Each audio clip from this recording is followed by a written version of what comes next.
At the beginning of 2026, the global economy seemed pretty steady, almost resilient. But then, in just 3 months, that entire picture just shattered. We're going to walk through how one single event sent the world's economic forecasts into a total tailspin, forcing a complete rewrite of the financial playbook.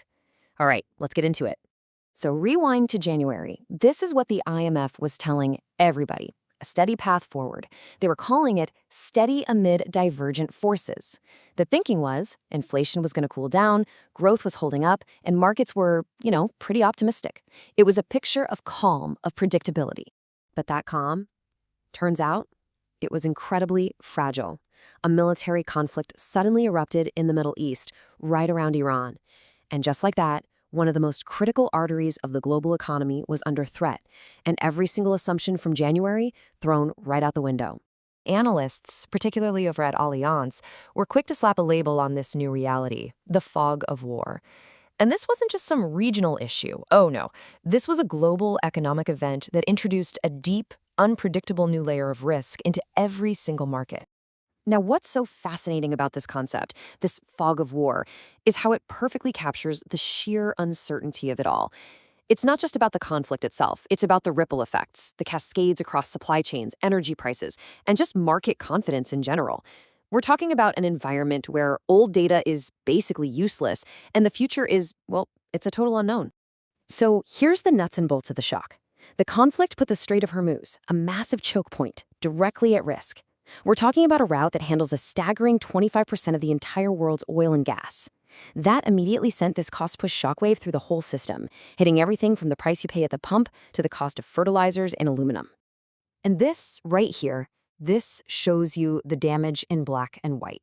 Just look at these numbers. In a matter of months, the forecast for global GDP got slashed. Eurozone growth cut by almost half. And inflation, which was supposed to be cooling off, suddenly has a new, higher floor. World trade volume was also expected to slow way down. The data doesn't lie. The economic story of 2026 got a complete and brutal rewrite. Now, you'd think a global shock this big would get everyone on the same page, right? A unified response. But that's not what happened. Not at all.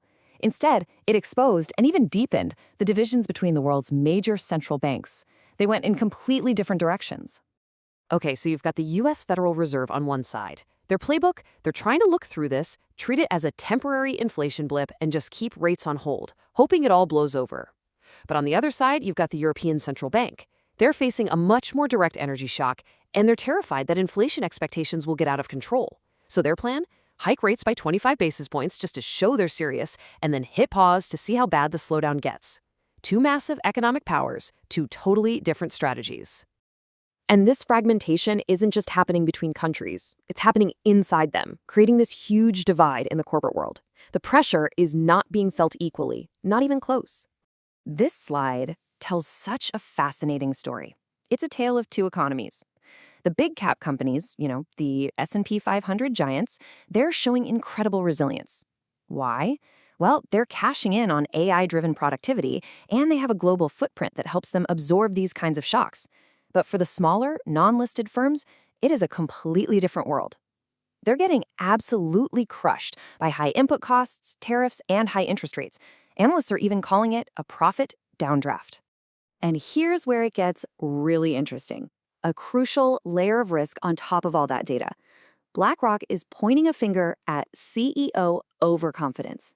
So while the executives at these huge firms are super optimistic, they might actually be over-investing in these massive AI projects where the payoff is, well, it's far from a sure thing. There's a real risk of a disconnect between what the boardroom thinks is happening and the tough economic reality on the ground. So in this fragmented, uncertain world, how are the smartest investors adapting? The old strategies are basically out the window. A new playbook is taking shape, and its main principle is actually pretty simple: patience. I absolutely love this metaphor from BlackRock. It just perfectly captures the shift. For the past few years, the market felt like a casino, right? Where pretty much any bet you made paid off. Well, gravity's back. It's become an investor's market again, which means the house edge has returned. You have to be super selective now. The days of easy money and broad-based gains are over. So what does this new playbook look like in practice?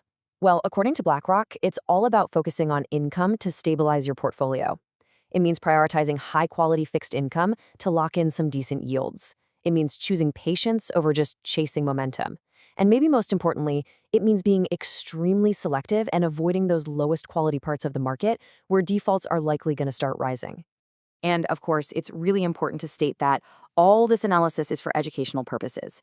It's based on reports from institutional analysts. So before you go and make any investment decisions, you should always talk to a licensed professional who can give you advice tailored to your specific situation. And all of this brings us to the final, critical question. This great reversal of 2026 has created a world of dispersion. You see it between central banks, between large and small companies, between entire countries. The big takeaway here is that the aggregate economy, the big picture, it isn't the full story anymore. So the real question we're left with is this. In a world that is pulling apart, who is actually positioned to win, and who is at risk of being left behind?